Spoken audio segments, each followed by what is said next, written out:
On a freezing February night in 1998, the woods of Tennessee felt like a different world, silent, cold, and full of hidden dangers. The sharp wind cut through the trees like knives as three experienced explorers, James Lewis, Alan England, and Darrell Moore, pulled their jackets tighter and prepared for a journey underground. Their friend Jerry Olson had recently found a mysterious cave while hiking, and tonight, they had decided to explore it together. None of them knew that, once they stepped into the darkness, nature would test their strength, courage, and survival like never before. Before we dive into video, please subscribe our channel as always. Viewer discretion is advised.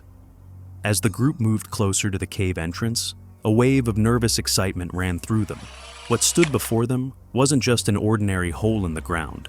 It was a challenge crafted by nature itself. The cave's mouth was barely a slit, only 9 inches wide, just enough space for a single person to squeeze through. It looked almost like the earth had been ripped open and then tightly stitched back, leaving behind only a narrow scar. Standing above it, the explorers could feel the cold breath of the cave rising up, mixing with the winter air, making the opening seem even more unwelcoming. Jerry Olson, who had first discovered the cave, pointed out the entrance carefully. They all gathered around, inspecting the gap. From above, they could see a steep drop immediately inside, a dark, twisting path that vanished into shadows. The cave's design wasn't straightforward. It was a maze, curving and spiraling, looking almost like a giant stone corkscrew disappearing into the earth's heart. The first descent was about 11 feet, and then another 10-foot drop after that. It was not going to be easy. It was not a place that forgave mistakes. The entrance was wet and slimy, with condensation covering the rock, making it even more dangerous to touch or grip. Moss clung to the stones, and the smell of damp earth was strong. It felt like the cave itself was alive, guarding its secrets from the outside world. Despite their experience, the group knew this entrance was risky. They laid out their equipment with care, ropes, harnesses, carabiners, double-checking each piece. A wrong move inside such a tight space could turn deadly fast. After a few moments of silent preparation, they agreed that Alan England, the smallest and most experienced, would go first. The others would follow once he made it through. As Alan took a deep breath and prepared to enter, the cave seemed to wait for him, like a beast watching its next move, patient and silent. What lay beneath was unknown, but there was only one way to find out. Alan England stood at the edge of the narrow opening, staring into the blackness below. At 63 years old, he was the oldest member of the group, but he was still strong, quick, and most importantly, the smallest in size. The only one with a real chance of fitting through the 9-inch slot without getting stuck. The cold wind whipped around him, but the chill running down his spine wasn't just from the winter air. It was the feeling of stepping into something unknown, something dangerous. The others stood close by, watching silently as Alan tied the rope around his waist. They secured the other end to a strong anchor above ground, giving him a steady line to guide himself down. Every move had to be perfect.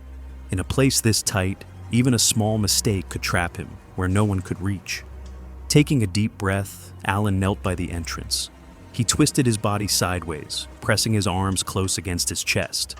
The rock walls scraped against him immediately, cold and wet, grabbing at his clothes. Inch by inch, he slid into the earth, ribs compressing, knees bent awkwardly, one slow movement at a time. It was like trying to force himself through a stone vise that didn't want to let go. The rope rubbed against the moist rock, slick with dampness, but Alan kept a firm grip, feeling his way down blindly. His shirt and pants quickly became soaked as he squeezed deeper into the opening. Every breath felt tighter, every inch harder. The stone walls seemed to push against him harder the lower he went. Finally, after what felt like hours, but was only minutes, Alan slipped through the narrowest part of the slot and dropped down into a slightly larger chamber. His body ached from the strain, and his chest heaved as he sucked in the cold, damp air. His headlamp cut through the darkness, revealing the next part of the cave, a steep 10-foot drop into even deeper shadows. Alan paused, steadying himself. He was inside. The moment Alan touched the floor of the small chamber, he felt the true grip of the cave. The space was barely big enough for him to stretch his limbs. The walls pressed close from every side, slick with cold moisture that soaked into his clothes and clung to his skin. Every sound seemed to disappear into the stone, leaving only the hollow echo of his own breathing. He turned his headlamp downward, shining the beam into the next passage. Another steep 10-foot drop waited for him, leading deeper into the cave's winding tunnels. The narrow path twisted and turned ahead, vanishing into the darkness like a snake disappearing into its den. The air was thick and heavy, filled with the damp smell of earth that seemed to settle into his lungs. Alan's instincts told him to be cautious. Even with all his years of experience, he knew better than to push too far alone. The cave was already showing its true nature, unforgiving, merciless, and alive with silent threats. One wrong step could trap him even deeper, where no rope or hand could reach. He adjusted his position carefully, feeling the cold rock against his back as he crouched near the edge of the next drop. His fingers ran along the damp surface, searching for holds, but the walls were smooth and slippery. Without another rope secured for the descent, it would be reckless to continue. A sharp shiver ran through his body. His clothes were already soaked, and the cave's chill was beginning to sink into his bones. The cold didn't just bite at his skin, it wrapped around him like an invisible hand, squeezing tighter with every second he stayed inside. He knew he had to turn back. This wasn't fear, it was survival. The cave had given him a warning, and Alan was wise enough to listen. He turned toward the way he came, preparing for the hardest part of all, climbing back up through the narrow stone prison that had swallowed him so easily on the way down. What he didn't know was that the real fight was only just beginning. Alan stared up at the narrow slot he had come through. From the bottom, it looked much smaller than before, almost like the cave was closing its mouth to trap him inside. He wiped his wet hands on his soaked pants, feeling the chill dig deeper into his bones. Every second he spent inside made the air feel colder, heavier, harder to breathe. He grabbed the rope tightly and planted his feet against the slippery rock wall. Slowly, he began pulling himself upward, muscles straining with effort. At first, it seemed possible. Inch by inch, he rose higher, heart pounding with focus.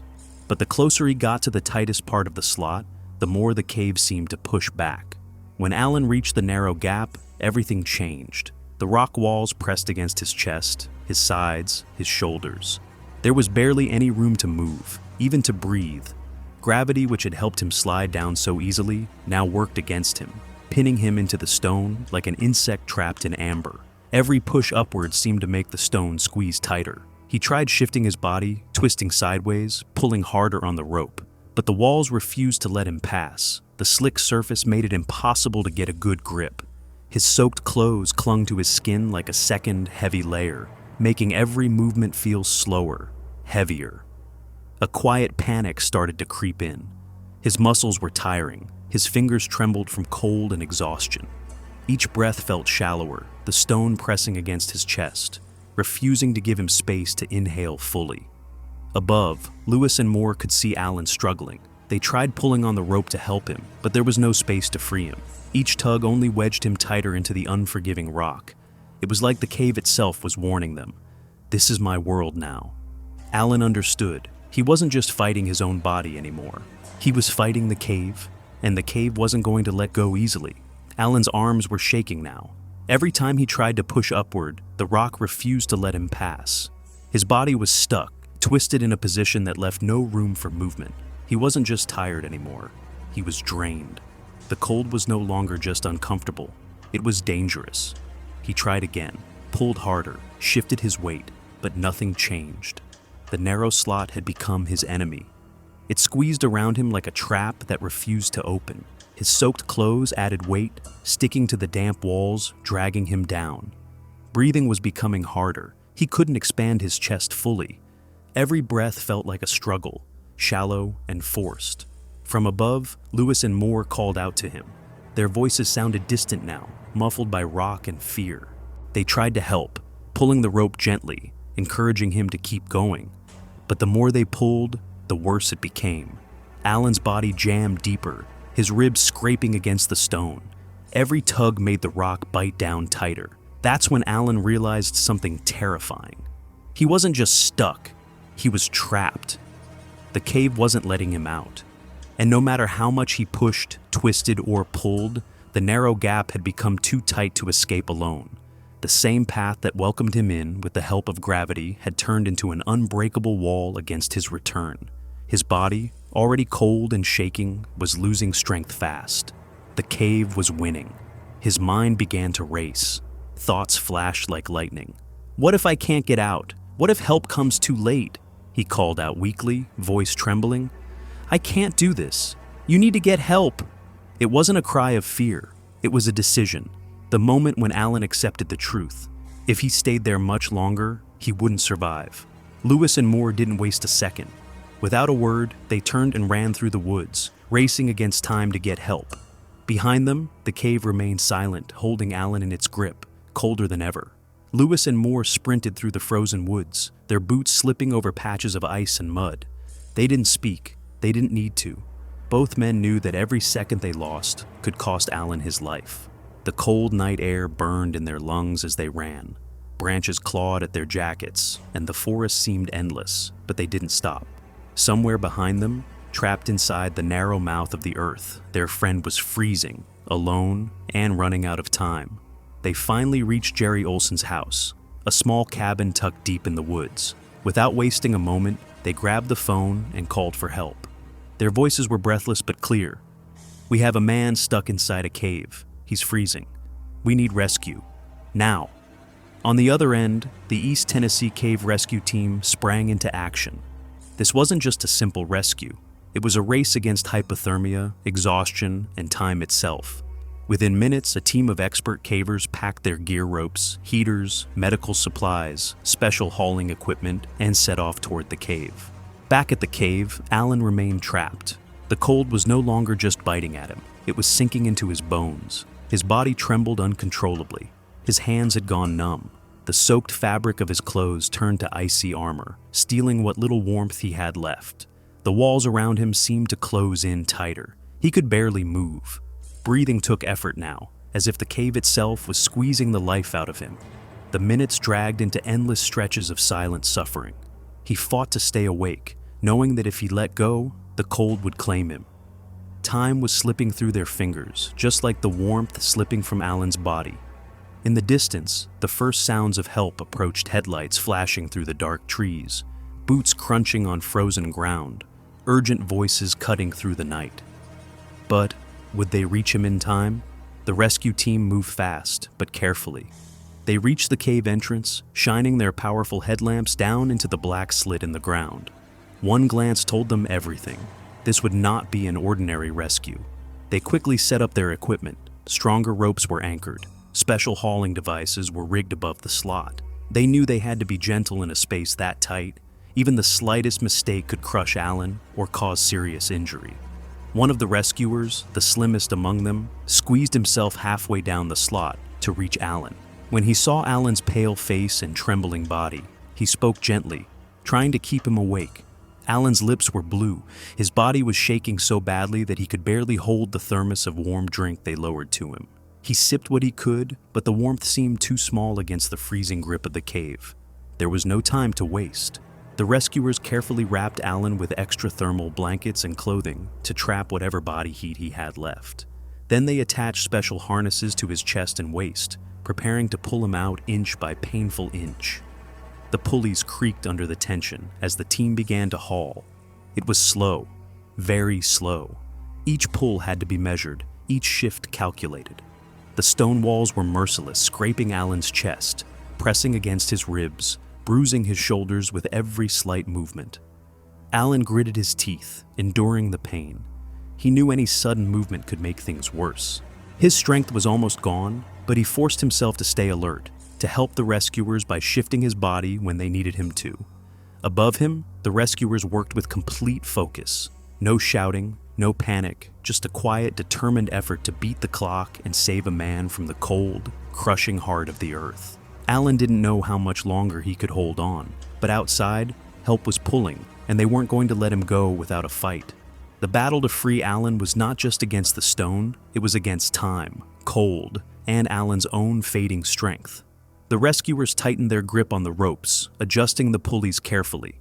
Every movement had to be slow, controlled, and exact. One wrong pull could crush Alan against the unforgiving walls.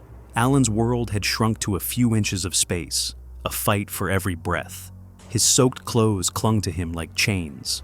His skin was scraped raw from the rough stone, and his muscles screamed with pain. His heart pounded weakly, not from fear anymore, but from sheer exhaustion. The rescuers spoke to him constantly, calling down words of encouragement. "Stay with us, Alan. You're doing great. Almost there." Their voices became a rope just as strong as the one pulling him upward. Inch by inch, the team worked. The slot didn't want to let go. It fought back with every scrape, every snag, as if the earth itself was trying to keep Alan inside. Sometimes the rope jerked slightly, causing Alan's body to press painfully into the stone. He bit down hard, holding back cries of pain, focusing only on surviving one more pull, one more moment. The rescuers adjusted again, easing the pressure, finding better angles. They were sweating despite the freezing air, using all their skill to outsmart the cave's grip. Minutes felt like hours.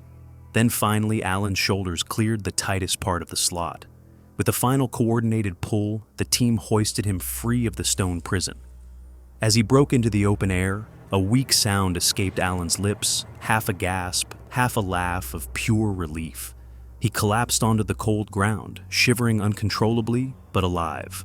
Above him, the stars glittered in the winter sky, and for the first time in hours, Alan could breathe freely. He was battered, he was broken, but he had survived the beast. Alan lay on the cold ground for a few moments, his body shaking from exhaustion and cold. Every muscle ached, every breath burned, but the fresh air against his face felt sweeter than anything he had ever known. Above him, the rescue team gathered, wrapping him in thick blankets, speaking softly, checking his pulse, making sure he was safe. Slowly, with their help, Alan got to his feet. His legs wobbled under him, but he refused to be carried. Step by step, leaning heavily on the rescuers, he began walking toward the waiting vehicles. Each step away from the cave was a small victory, a reminder that he had beaten something most people would never even dare to face. The stars above twinkled in the dark sky, cold but beautiful, and Alan looked up at them with tired eyes. He had gone into the Earth's heart and returned. Not without scars, not without fear, but with a story of survival that would stay with him forever. Later, when the warmth of a fire finally reached his frozen bones, Alan reflected on what had happened. He realized that he had underestimated the cave's power. He had trusted gravity on the way down, but forgotten how hard it would be to fight it on the way back. The cave had almost claimed him, not through violence, but through patience, through cold, through silence. It wasn't strength alone that saved him. It was the careful teamwork of friends, the quick action of rescuers, and the simple human refusal to give up when everything else says you should. Alan knew he had been lucky. Luckier than most who get trapped in places where nature makes the rules. He had escaped the stone prison battered, humbled, but alive. And sometimes he thought, surviving is the greatest victory of all.